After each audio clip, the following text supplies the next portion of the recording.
Let's talk about Divine Rivals by Rebecca Ross. So, this is the Fairylit edition, and it is absolutely gorgeous and stunning. I'm literally obsessed with the way this book looks. But yeah, let's get into the storyline a little bit.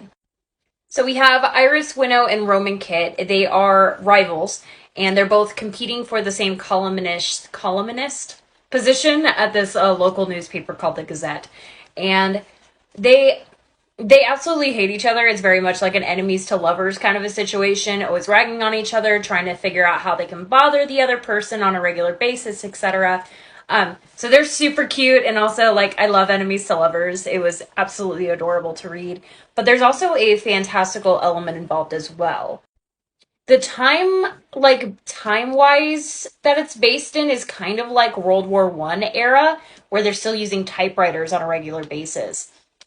Iris Winnow, her brother, actually conscripted into the war that is going on, and it's not like World War One.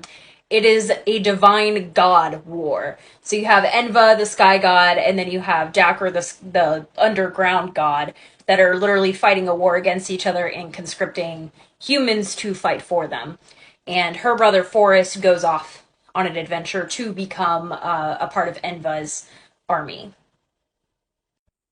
So after Forrest is gone for several months, Iris decides that she's going to start writing him letters, even though she doesn't know where to send them to. She never got like confirmation of what section or squadron that he was a part of. So she just starts putting the letters that she's writing to him in her closet.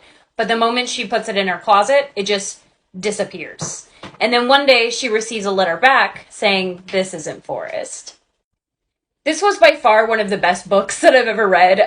It's definitely in my top five for the year, if not of all time. I really enjoyed this book so much. There was so much happening. The only complaint that I could even come up with for this was that there's not a lot of action, because it's not really an action book. It's more of a romance novel, I would say, more than anything. Though there is action as well.